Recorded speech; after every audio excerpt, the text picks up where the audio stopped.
What is up, everybody? Welcome back to the Raw Prospect Podcast. My name is Amy Nixon. Today is February 11th, 2023. Today we're covering Super Bowl 57. We're finally here after 17 weeks of football, three playoff rounds. We are finally here at the Super Bowl. And joining me from Austin, Texas, the Stat King himself, Mr. Wayne. What's up? The wee hours of the morning, 12:41 a.m., the Saturday, the day before the Super Bowl. We have a loaded show for you today. But before we talk about what we're going to talk about in today's show, let's just remind you to subscribe to our channel.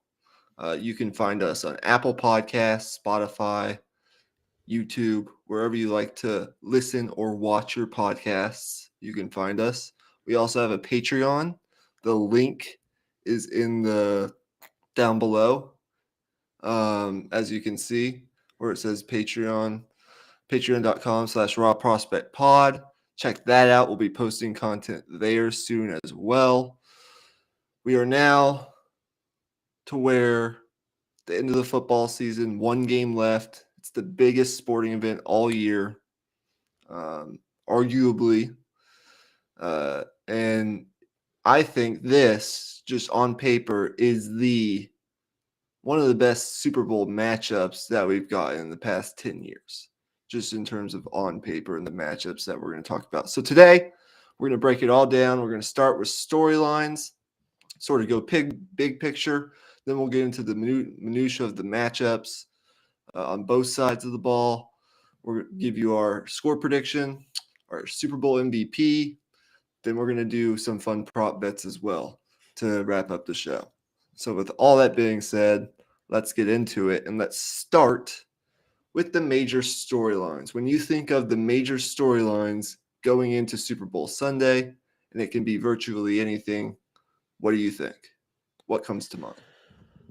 Well, I think about these two quarterbacks and kind of the career arc that they've both been on.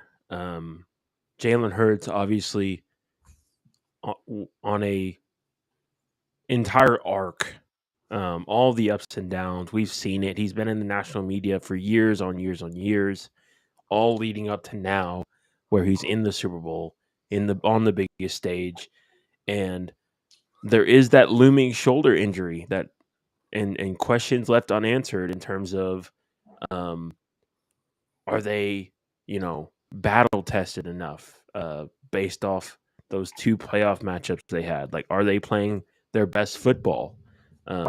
Because we don't really know. They haven't really been pushed in the playoffs, at least. And then on the other side of things, it's will Patrick Mahomes throw this game on its head? I've said this before in our early projections for this game. As soon as the conference championships ended, I said that the Eagles are the better team, and they are. But the fact is, Patrick Mahomes, he's good enough to even up that gap and even flip it to the Chiefs' direction. And the Chiefs really aren't as far off as I thought they were in terms of overall roster. Based on the film I watched and all the prep that I've done, it really shows itself in the numbers. Their defense has been a lot better than what they showed early on in the season, and all these young players really have turned it around here at the right time. So it's really unstoppable force meets a movable object. A high-powered defense with a unit that has the most sacks since the 85 Bears against maybe the most talented quarterback we've ever seen. Well, the first thing that comes to my mind is these are actually, I think, the two best teams. Like, we actually got the two best teams in the Super Bowl, in my opinion. Now, you can make the argument for the San Francisco 49ers when they had a healthy quarterback as a team that was as good, if not better, than the Eagles. However, as currently constructed, with how healthy the Eagles are, all 22 starters playing in the playoffs, I mean, that's rare that we see that. And then on the other hand, the team with the best quarterback, the best player in the NFL, the MVP, and the team that's been here 3 out of the past 4 years in the AFC, although their roster isn't as perfectly constructed as the Eagles, I do think both teams have a lot of similarities. First of all, they both scored the same amount of points in the regular season, and they have the same exact record entering this game. They both scored 546 points throughout the season. They're both 16-3. I believe they both had 6 All-Pro selections. And they both have a Kelsey brother on their team, and we'll talk about that in a minute. There are so many similarities, but a couple storylines, a couple other storylines that come to my mind. First of all, you mentioned the quarterbacks, and obviously that's a huge part of any football game.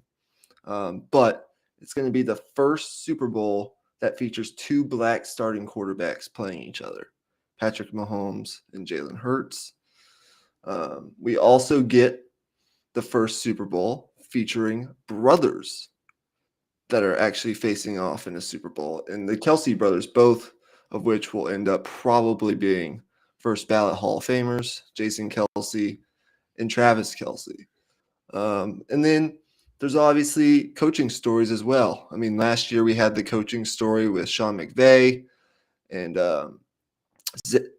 Zach Taylor making his first Super Bowl appearance. And then this year we get Andy Reid, who has coached both of these teams. This will be his 4th Super Bowl appearance. He's looking to become the 14th coach in NFL history to win 2 or more Super Bowls if he wins this Super Bowl. He's the winningest coach in Philadelphia Eagles history, and he will soon become the winningest coach in Kansas City Chiefs history. And I think already he's probably a first ballot Hall of Famer, but this will cement his legacy. I think with another ring will really cement that.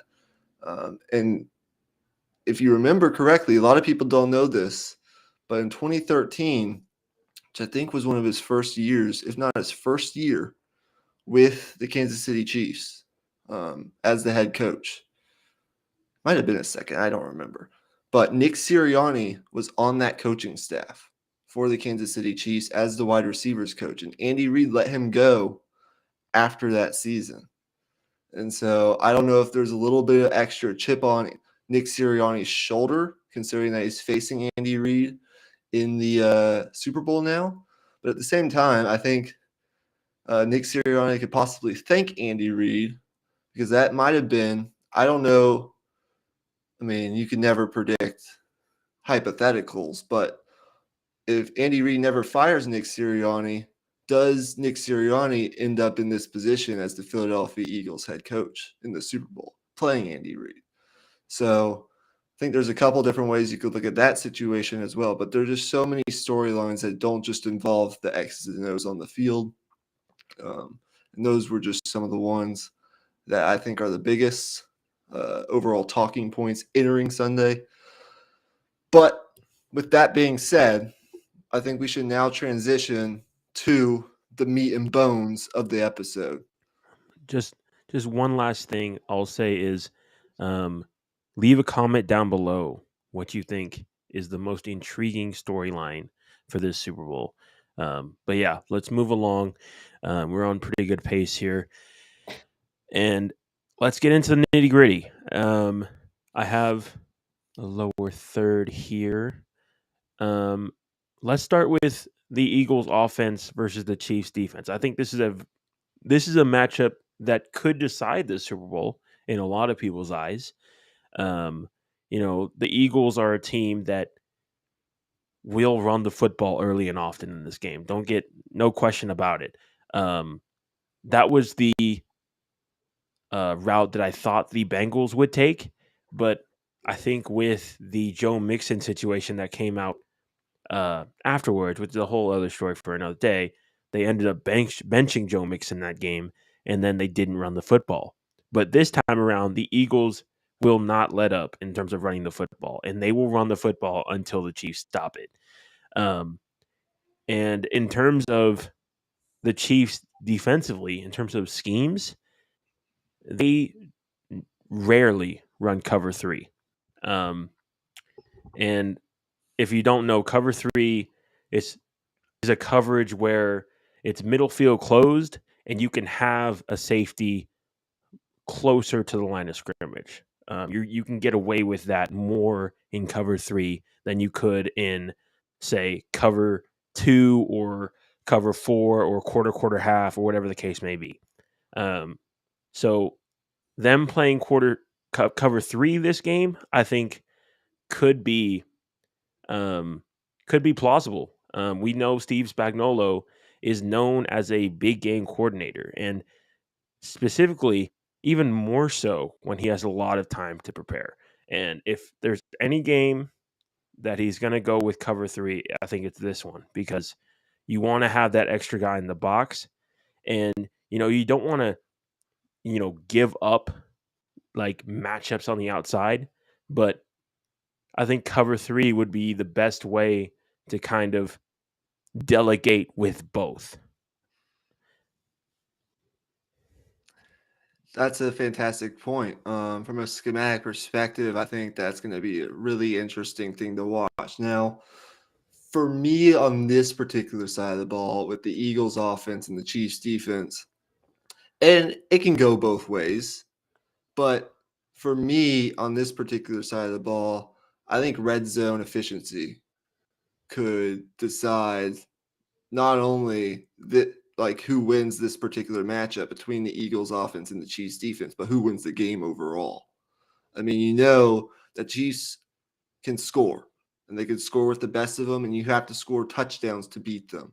But the thing is, the Eagles, when you look at them statistically, they rank third in the NFL this season in red zone efficiency. And one of the reasons that they were so good in the red zone was because of their running game. And not only the running game of their three-headed monster at running back with Boston Scott, Miles Sanders, and now Kenneth Gainwell, who's actually led them in rushing the past two playoff games. And has sort of been a breakout star here in these playoffs, but because of the RPO. And we've talked about it all damn season with the Eagles, and I'm sure people are tiring of hearing about it. But the threat of Jalen Hurts running the football and making that defense cover literally every blade of grass from sideline to sideline within the 25-yard line, within the 20-yard line, when everything becomes condensed. Right. It's something that really can't be like understated, like the importance of that and how the Chiefs will fare in stopping that or limiting that in the red zone. Now, of course, they have other options as well. I mean, the one-on-one matchups on the outside is something that I'll get to in a minute. But I think that's going to be key because the Chiefs weren't the greatest at getting stops in the red zone this season. They were 30th in red zone defensive efficiency, and the Eagles were one of the better red zone offenses for this particular reason. So I think performance in the red zone, particularly on this side of the ball, is the biggest thing I'm looking at. But I think just in terms of the Chiefs defense, I think you're going to need to, and you talked about it, you hit it perfectly on the head. Steve Spagnuolo is a big game coordinator. He, especially with extra time to prepare, he's excellent. He's also good at making adjustments. We saw what he was able to do against Jacksonville in that second half. I think if you're the Chiefs defense, though, you're going to have to find a way.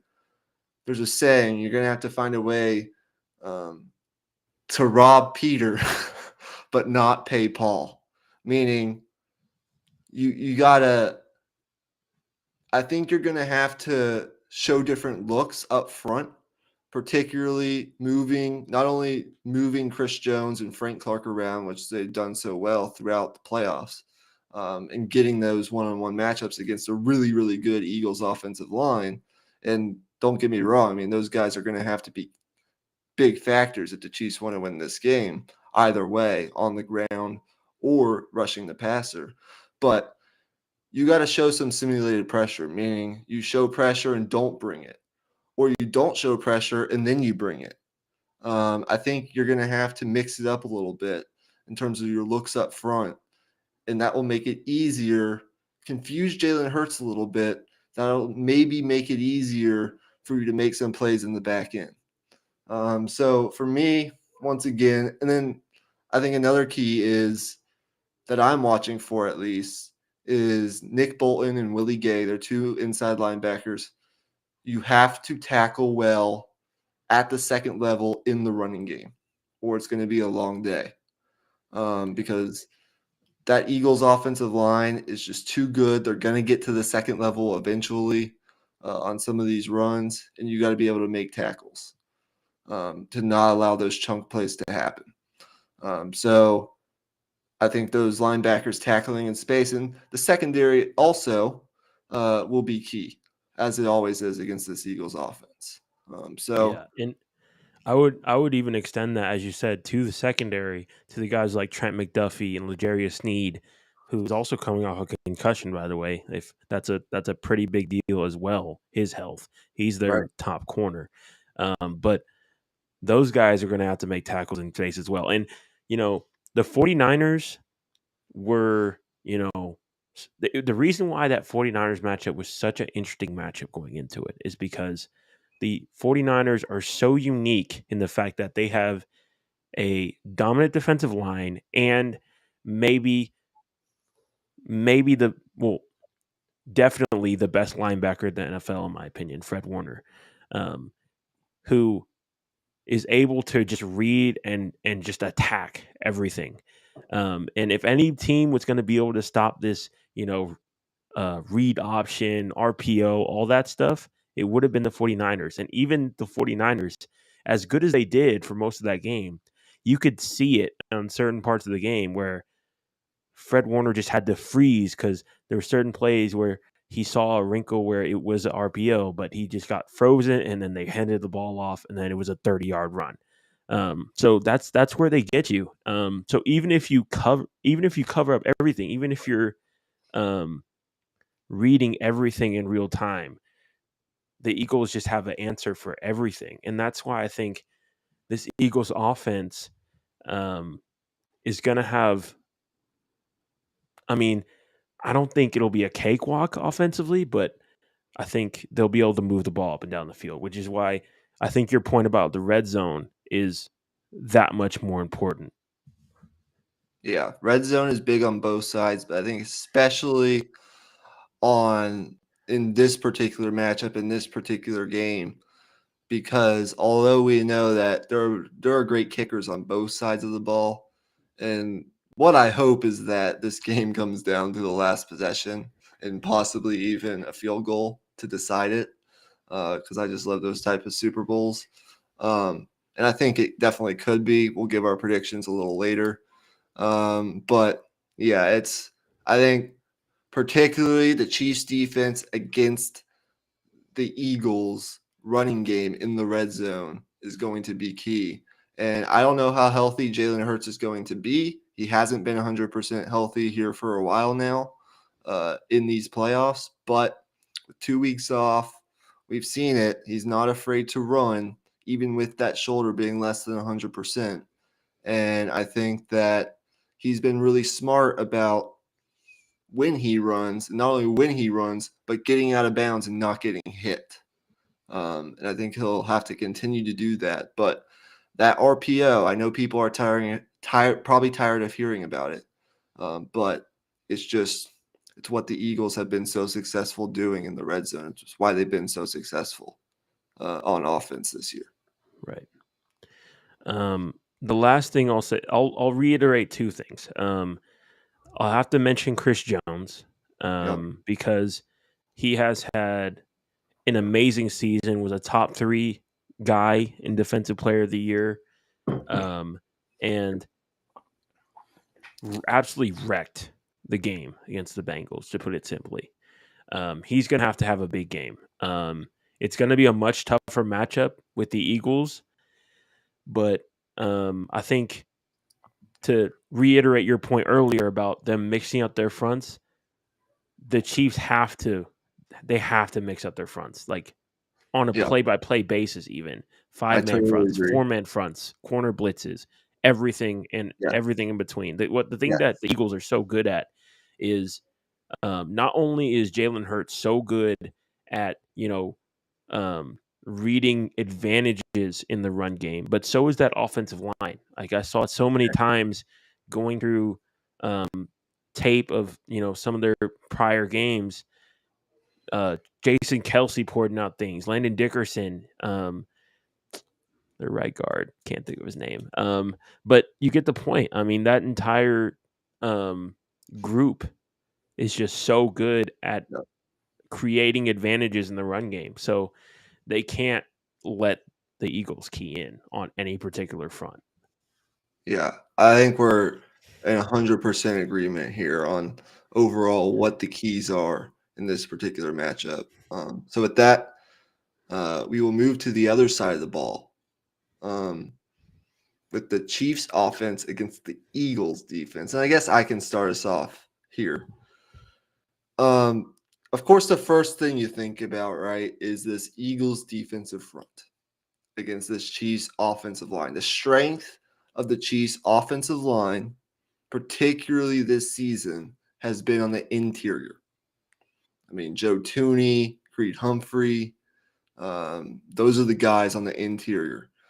Questions have been at tackle with Andrew Wiley at right tackle and Orlando Brown at left tackle. It hasn't been bad. It's been shaky at times, but I think with this Eagles defensive front, what some people fail to realize is number one, they have depth, and I'll get to that in a second.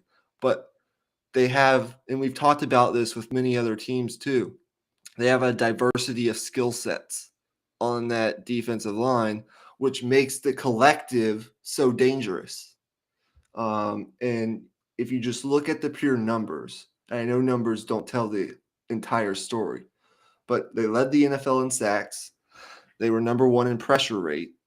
They got a sack on, I believe, 11.5% of opponents' dropbacks this season, which is one of the highest marks in NFL history.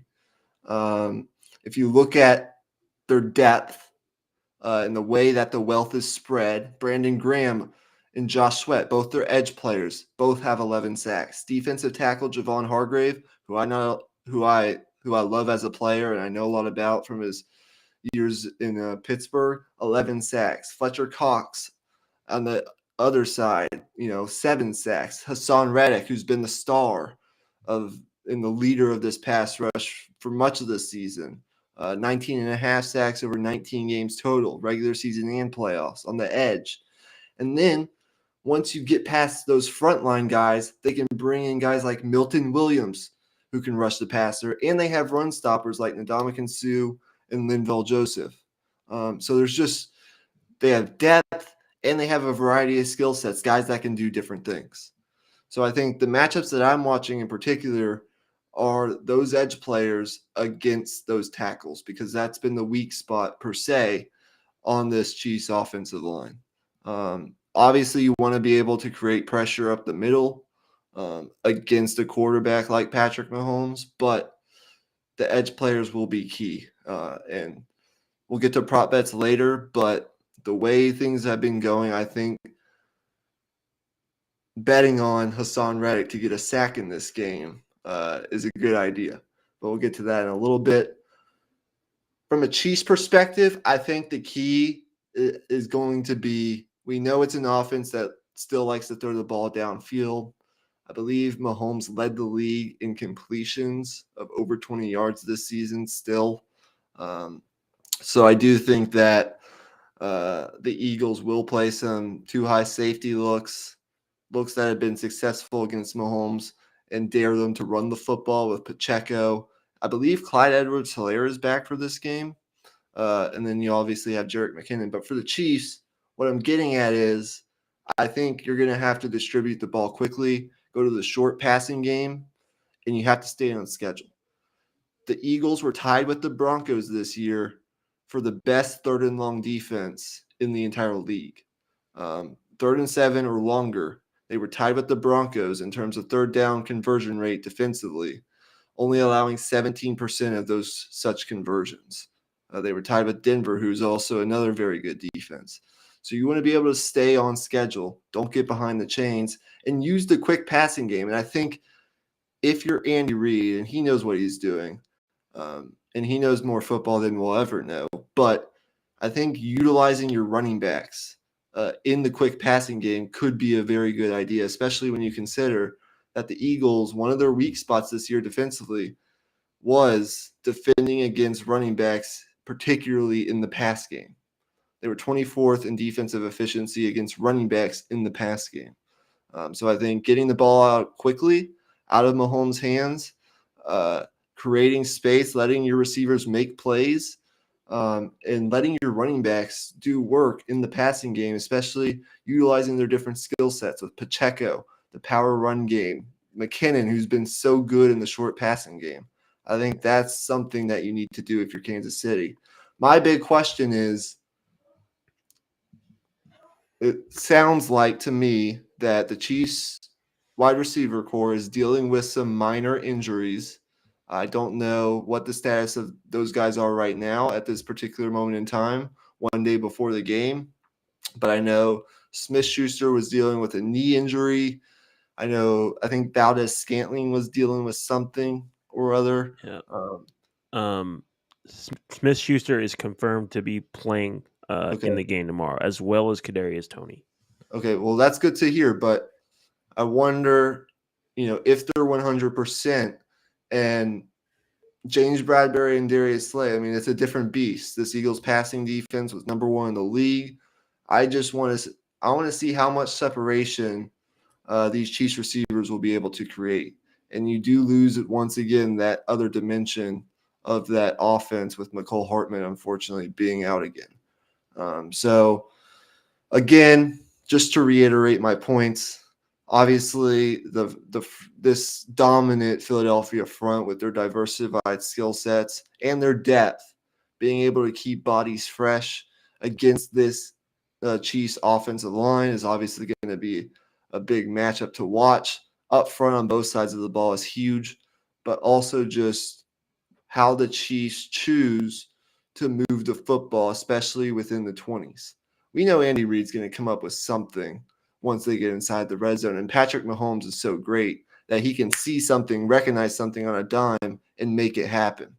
And he's obviously great at improvising and making plays off script. I don't worry about the Chiefs too much in the red zone because I know Andy Reid just has that advantage in terms of, and Eric Bieniemy for that matter, of just game planning on that end. But how you choose to, manipulate the ball, matriculate the ball down the field against this rugged Eagles defense that's been so good against the pass this year, and that often stresses not giving up the big play downfield. How you do that is going to be just so interesting to me. Yeah, I think there's going to be a lot of maybe the screen passing game, a lot of Yep. maybe draw plays, slow down that pass rush, take advantage of their speed defensively with some counter plays, things like that, misdirection. I think Andy Reid, you're going to see him really get into his bag this game. And, that goes for really any playoff game, but this game in particular, he's going to have to go a little bit deeper into things, especially since the missing pieces at wide receiver. You mentioned McCole Hardman. But the most interesting thing to me is where will those deeper passing plays come from? And we saw, a few completions to MVS in that Chiefs Bengals game. He was really big in that game as well. You got to give him credit. He came up big. But in this particular matchup, I don't think that will be there, especially not as easily. Right. Darius Slay and James Bradbury Yeah. impose a much different test than what um, Taylor Britt and Eli Apple did. I mean, all due respect to them, but this is a whole different level of corner. So I think that's going to be the challenge for the Chiefs is getting those plays down the field.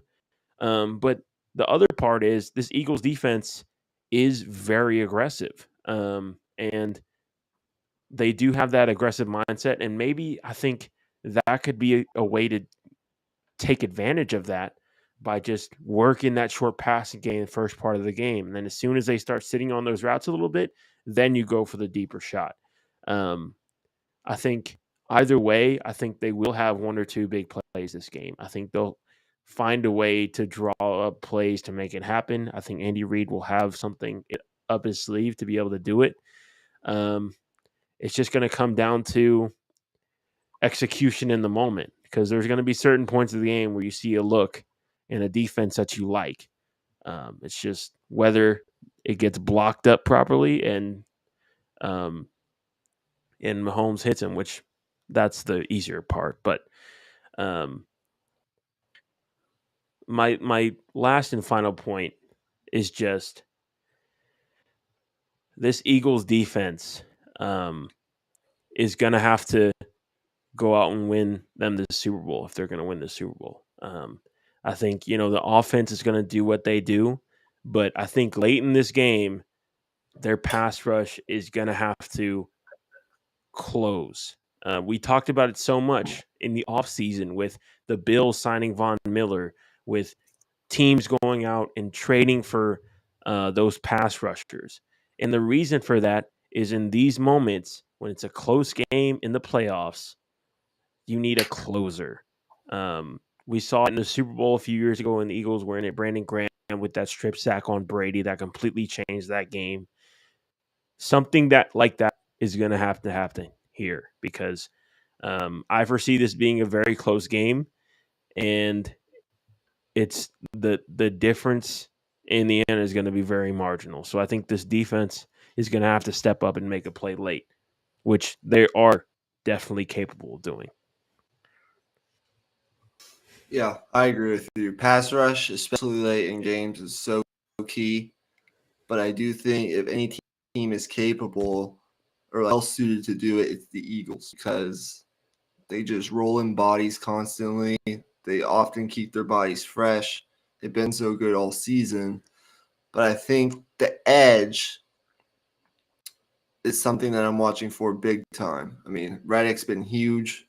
Do you slide protection his way because he's been so good? But what does that leave Brandon Graham? I mean, there's so many matchups that the Eagles can create up front that you really can't slide protection any one way to protect against any one player. So what do you do if you're the Chiefs, particularly, watching Orlando Brown and Andrew Wiley on that other side? I think it's going to be fascinating. And then, look, I guess, is there anything else we need to mention? One last thing. Okay. Travis Kelce. Yes. I think this is one of those games where he's going to have the matchup. And obviously, every single game, the Chiefs are going to go to him anyway, even if he has the matchup or not. But this particular game, the way the Eagles play their defense, there's going to be gaps in the middle of the field that they're going to be able to find. And we know that Mahomes and Kelce have that chemistry. So I think they're going to get Kelce going on those three-way goes out of the I can't think of the personnel grouping it's called, but um, he's going to have his hand down in the ground and go on those three-way goes, and that's going to be their bread and butter for this game. I agree. So with that, there's nothing else to mention. Let's get into our score prediction and who we think, along with that, will win the Super Bowl MVP. Now, there's only been one player ever to lose the Super Bowl and actually win the MVP. So most of the time, the Super Bowl MVP comes with the winning team. And most of the time it's a quarterback. 35, I believe it's 35 out of the first 55 or 56 Super Bowls, it's been a quarterback. However, 2 of the last 4 years we've gotten a receiver that's won MVP. Julian Edelman back in 2019, and then Cooper Kupp just last year. So who's winning the Super Bowl? What will be the score? I know the over-under is set at 50.5. The line opened up at Chiefs, I believe, -1.5, but has shifted in the Eagles' favor to Eagles -1.5. Who will win the game? What will be the score? And who's your MVP? I've gone back and forth on this one throughout the past 2 weeks. I started out thinking, the Eagles team really matches up well, particularly on the offensive side of the ball. But then I thought, this Chiefs team is a lot more physical than people like to give them credit for.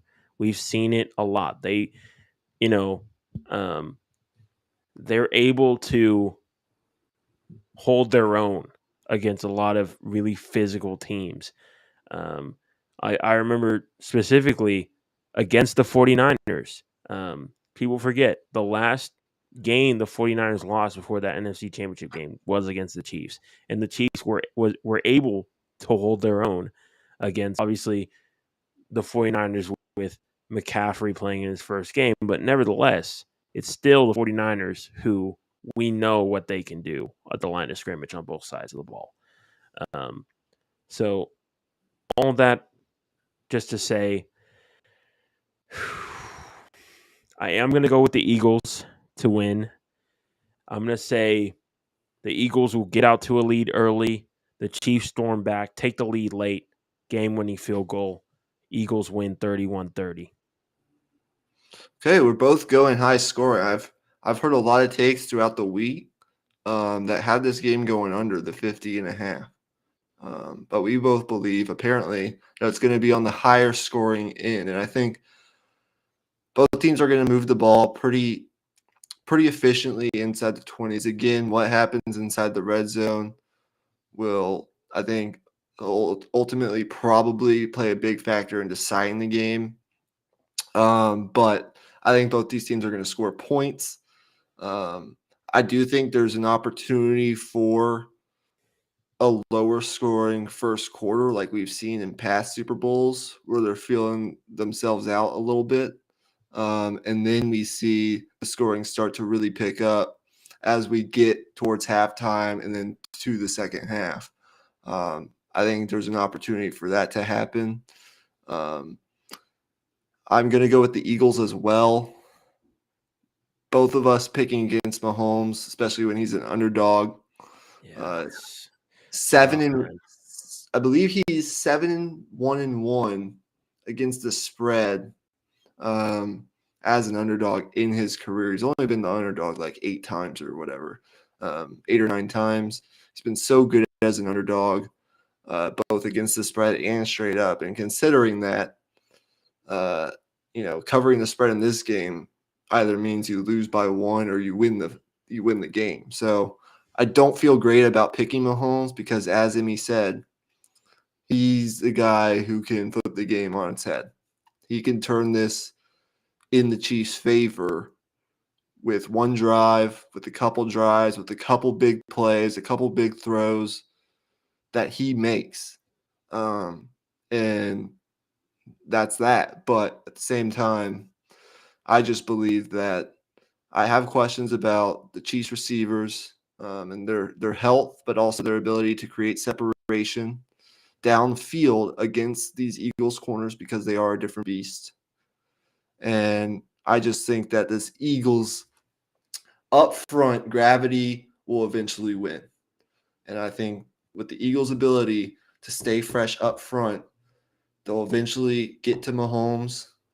Mahomes has thrown multiple picks in both the Super Bowls he's played in. I think the Eagles will get a turnover at some point, an important turnover that might swing the game. And I just think the Eagles will end up winning in a higher scoring affair. Do think the Chiefs are going to hang around 31-27 Philadelphia, and they win their second Super Bowl in 5 years. And I think the MVP is going to be Jalen Hurts, considering that I have them scoring likely 4 touchdowns.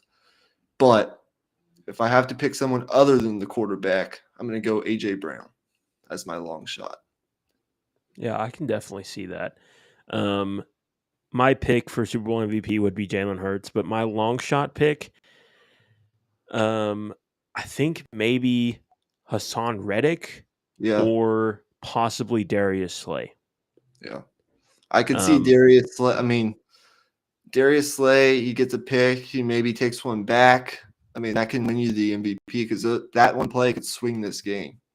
right. So I believe, wasn't there the guy, I think back to one of the Seahawks Super Bowls with the guy who, Bruce Irvin, was it? Who I think it got was that pick Malcolm six? Smith. Malcolm Malcolm Smith, I Smith. think. Yeah, one of those guys got the pick six. And I think he ended up, did he win MVP of that game? Yeah, yeah, he Yeah, did. he did. So there you go. That's an example of a guy who, make one big defensive play, and you can definitely win the MVP. But with that, all that being said, I think it's now that we have our predictions, let's do some prop bets. Do you want to start with the fun prop bets or talk about other prop bets that we like associated with the actual football game? Let's stick with the actual football for Okay. now. We'll close with the fun stuff. Um, for me, the prop bet that I like the most is probably Travis Kelce to score a touchdown. I feel pretty good about that. He scored a touchdown in each of his last 2 games in both playoff games. Um, one of them he scored 2 as well. I just think in the red zone they're extremely creative with what they do with Travis Kelce. So whether it be on maybe a rushing touchdown, a passing touchdown, I think he'll score a touchdown one way or another in this game. I'll go a step further. I don't know what the odds are on this particular bet. I like both starting tight ends to score a touchdown this game. I think Okay. I think I think that not only Kelsey will score, maybe one, maybe two, but I like Dallas Goedert to score as well. I think he's been pretty good throughout these plays, pretty consistent. I believe he has 10 catches overall in their 2 playoff games for like over 80 to 90 yards and a couple scores. So I think they use him well down there. He's often forgotten about. I think he's going to get in the end zone. So I'd like both tight ends to score a touchdown at some point. Um, I also really I talked about what I think the Chiefs are going to have to do, utilizing the running backs in the passing game. I like actually both Isaiah Pacheco and Jerick McKinnon to go over their set receiving totals. I believe McKinnon set at 20 and a half yards. I like the over there, and that is receiving yards. And that includes like run after the catch. And then I believe Pacheco is set at like 16 and a half. I think those are pretty easy bets. I think these running backs are going to have big days in the passing game. Yeah, I'd agree with that. One other one I saw that I really liked is possibly Jalen Hurts to score a rushing touchdown or Jalen Hurts on his rushing yards. I believe his rushing yards projection is at like 48 and a half, I believe, somewhere in that range. It's been flipping or flopping around, so I would have to double check that. But I definitely would take the over. I feel pretty good about that. I think Jalen Hurts will be um, it's the biggest game of the year. I think it's now's the time to go balls in the wall and use every weapon you have at your disposal. And obviously, one of the biggest weapons he has in his arsenal is his legs, and he will make use of that. I also like Hassan Reddick. These are easy to me. Yeah, Over a half a sack, I think he easily gets there. yeah, that's a Um, no-brainer. That's a no-brainer for anybody.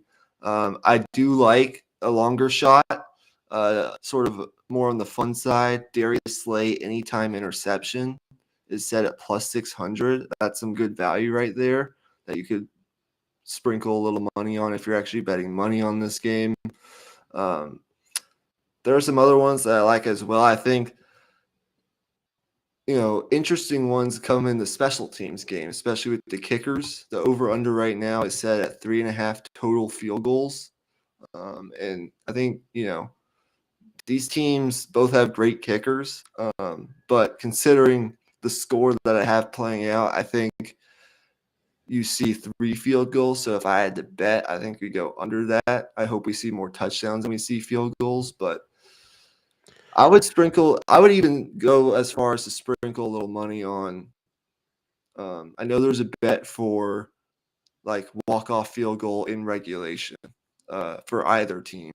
You could sprinkle some money on that as well, because I think this is a game that could come down to that.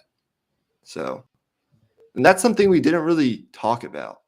That we don't really talk about a whole lot, but special teams can come into play in these games. Yeah, Pretty often. absolutely. Yeah, and one thing that's interesting is the Chiefs have Sky Moore back there returning punts, and he had some drop issues early in the season with those punts. I wouldn't think that it would come back to bite them, considering he's had a pretty clean track record since then. But it's just something to think about for sure. Exactly. Is there anything else in terms of prop bets that you like? Well, just one thing I'd recommend. This is not like a sponsor thing or anything, but there is like a promo going on Prize Picks for Patrick Mahomes over a half a yard passing. Um, you can literally pair it with anything. I think it's a free square, and it's paired with any of these other bets we've mentioned. You could easily make some really good money on a parlay. Okay. I've actually thought about downloading Prize Picks to sprinkle a little money on some of the actually prop bets for Sunday's game. But yeah, that's definitely something to consider. To wrap up the show, and we've been very efficient.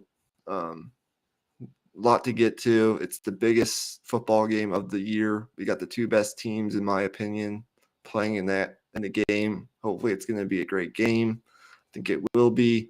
It's being played in Phoenix. But as you all know, there's a lot that comes with the Super Bowl that makes it the Super Bowl. That's just not the football game. I mean, obviously, we love the actual football game, but there's a lot else that comes with it. And there are prop bets that you can place outside of the actual football game. And so we're going to close the show by going through some of these fun prop bets and just giving our thoughts on what we could potentially place our money on. So I guess I got to pull up. I guess we can start with the national anthem in the coin toss. So national anthem, right? Chris Stapleton, who's a country artist, will be singing the national anthem. And just like past years, the over-under is set for 119 and a half seconds. So he's either going under 2 minutes or right at 2 minutes or over 2 minutes. So what's your feeling on this?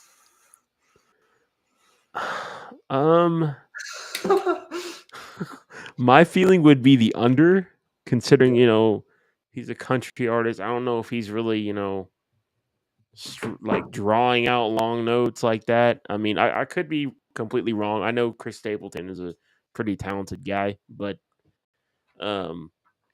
he's not like Celine Dion or anything. So I would guess the under just based on that, because I wouldn't guess that he'd draw out a ton of notes or anything like that. You're definitely getting the better value at going under. A lot of the past couple of years, we've seen it go over. Obviously, and last year, I believe there was the released footage of the practice. Who sung the national anthem last year? I forget, but we saw the video of whoever it was practicing, and it went way over the projected time, so everyone bet the over, and it ended up going over. But you are getting the better value at plus 210 if you're actually making this bet, which I don't recommend. It's probably not Yeah. financially smart, but I'm guessing if you're making it, you're only putting a little bit on it, just for the fun of it. Yeah. I'm going to actually say over just because it tends to go over in general, but I could see it go either way. I think the point that you made about the long notes, though, I mean, we're now doing music analysis. I think that's something to watch if you're really into watching the national anthem. And you Oh even gosh. if you even put your hand over your heart and sing along with them, then that's definitely something to watch. How many long notes does he really draw out, and does he do it purposely, just to potentially drag it on a little longer and maybe go right over or right under? Who knows? The coin toss. You get even odds, minus 105, heads or tails. It's actually been, I believe it's been heads for the last 5 Super Bowls, but before that, I mean, it had been owned by tails. We know tails often never fails. So I'm heads going or with tails. tails. I always stick with the tails never fails line just because it rhymes. But obviously that's like kind of a stupid saying. But uh, I mean, it's all fun and games. So why not? Yeah. I'll go tails as well. I think we're gonna break the streak of heads, and tails never fails. So No okay, facts. now we're gonna go in chronological order. Um, we're gonna go to the end of the game. Um, Gatorade color. Okay, here we go. Orange is plus 250. It's the favorite. Okay. Yellow and green are being grouped together. It's plus 350. And the last time the Chiefs won the Super Bowl, the Gatorade color was yellow. So just keep that in mind. The next, you can get clear or water being poured on the coach at plus 500. Water. Yeah, they're grouping in water with the clear Gatorade. Um, that's plus 500. So is blue, plus 500. Red or pink is plus 550. Um, purple is the long shot at plus 900. And then no Gatorade poured at all. You can get that at plus 1600. Holy So, moly. what would you say? Um, my gut feeling would be blue, but I'm not really sure. I could definitely see it being orange. Um, Yeah.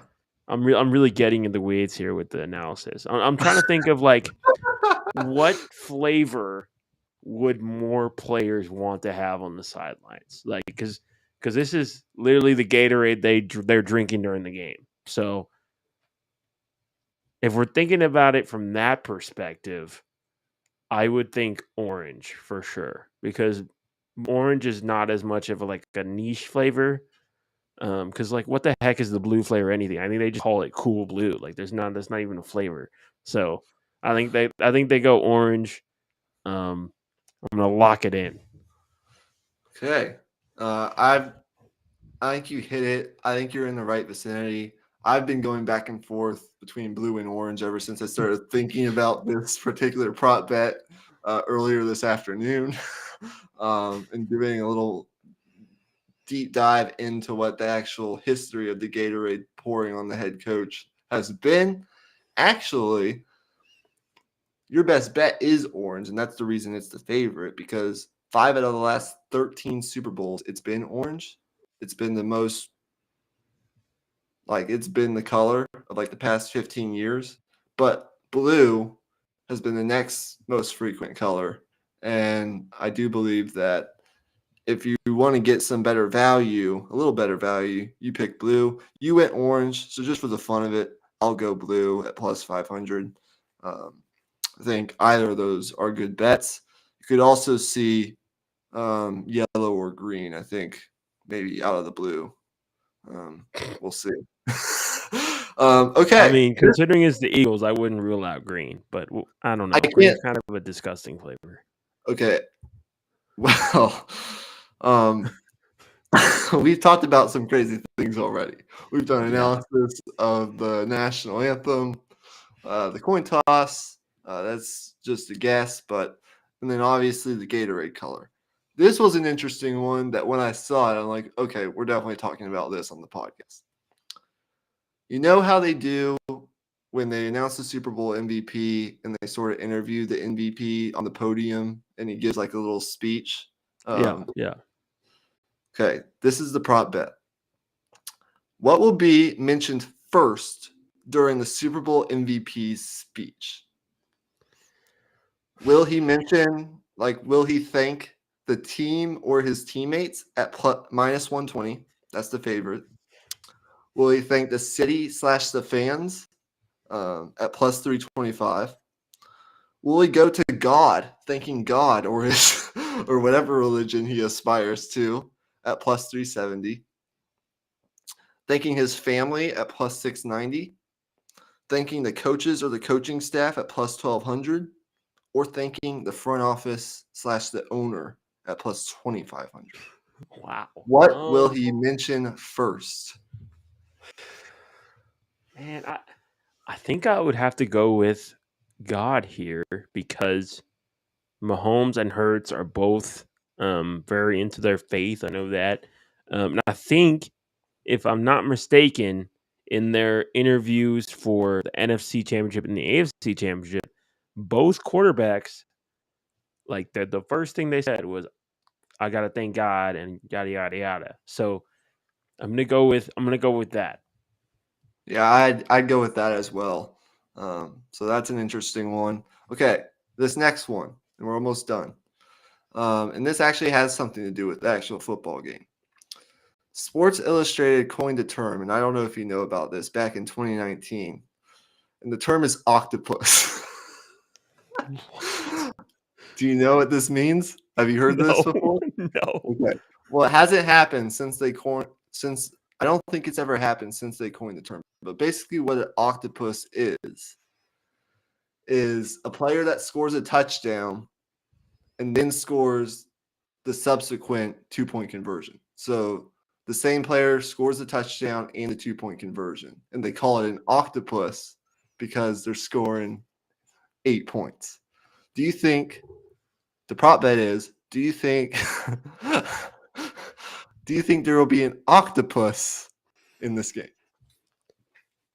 Um, I mean, I could see it if there's like a um Jalen Hurts passing touchdown and then maybe a penalty on the 2-point conversion, then your quick little QB sneak action that they've been doing all year. I could see it, but like, am I gonna bet on it though? Absolutely not. Like, absolutely not. Yeah, I'm gonna go with the hard no there. I don't really see it, and that's just because of the way I have the game playing out. I don't really see any 2-point conversions, but you never Yeah. know. I could see a situation where it happens. The last one, we are Valentine's Day ish. I mean, we're coming up on it here very soon. I believe is it Monday or Tuesday? I believe it's I Tuesday. think it's on Um, Tuesday. Yeah. so this sort of plays with that theme. Will there be a player that proposes after the game on the field? Yes, plus 400. No, minus 650. Hmm.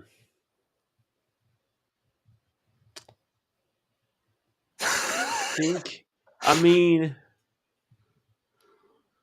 I think I would say no, just because like if you're planning on it happening after the game, then you have a lot riding on winning the game.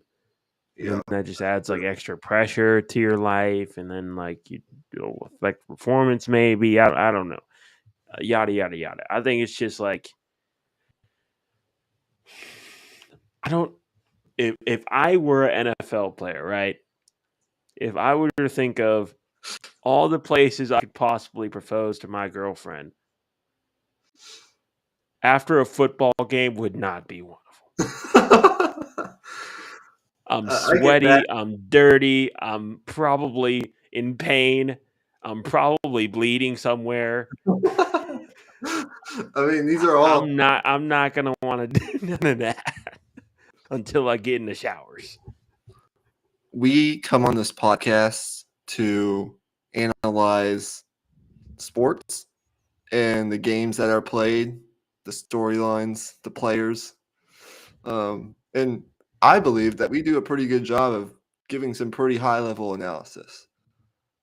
But we don't match the type of analysis we're giving right now for these Yeah, this podcasts. is a little bit different, This people. is a little bit different. Yeah, This goes a little deeper. this one's going in the Raw Prospect Podcast Hall of Fame. Let me tell you. Yeah. So I agree with Emmy. I think if I had to pick, it'd be no, and that's why it's minus 650. But would I be out of the blue surprised if you see a lesser known player or some player propose after the game, after winning the game? I mean, I wouldn't be like ultra surprised, but we'll see. And I think that's an interesting. I just thought that was interesting because it does play with the Valentine's Day theme in a way. But I guess that's gonna really. I mean, we could go on and on with these bets, but that's gonna do it. We'll wrap it up here at about an hour, just over an hour. Really efficient episode. It is a little bit sad. It's the last football game we'll be breaking down for the next 7 months. Football game that actually matters. So that is a little bit sad, but the off season's gonna, trust me, fly by. It always does. With free agency, the draft, coaching hires, we're gonna have so much off season content that'll start probably as early as next week. Yep. So enjoy the game, everybody. We'll be back next week for an episode or two. We haven't really decided. One of them probably will end up being a Patreon episode. So as I mentioned at the beginning, check us out on Patreon. Also, don't forget, check out our NBA trade deadline analysis and breakdown that we recorded yesterday or the day before, since it is Saturday. That was a really great episode, and so much happened at the NBA trade deadline. And then check out something that I'm going to be starting hopefully tomorrow. Finally got some thumbnails made. I've planned out some episodes for my Longhorn deep dive. Also, tell me in the comments or reach out to us, tweet at us at Raw Prospect Podcast if you have any cool names for my little series that I'm going to be doing. Texas baseball is literally starting a week from today, opening day in college baseball. We'll have Patreon content on that as well. Basketball team, I mean, we're nearing the final stretch run of the season. A lot going on in the football world side of things with transfer portal, recruiting, off-season stuff, spring workouts. The spring game will be here sooner rather than later in April, and that's going to be huge around these parts because of the Arch Manning storyline and all these recruits that are coming in and that have been enrolled early because of the spring.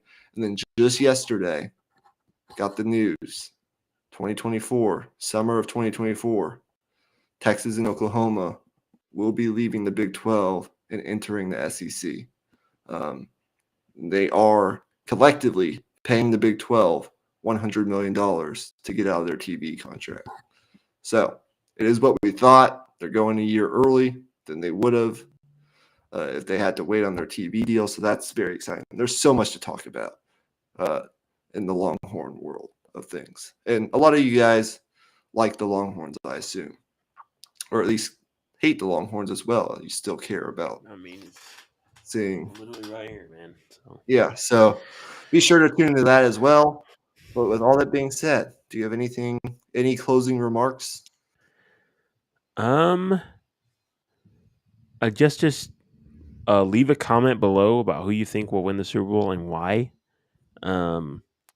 Just we love to see that engagement. We want to read the comments, reply to them, and if there's anything you'd want to see us improve, I think this was personally, I think this was one of our better episodes. But if there's anything you want to see us improve, definitely leave suggestions down below. We're definitely open to criticism.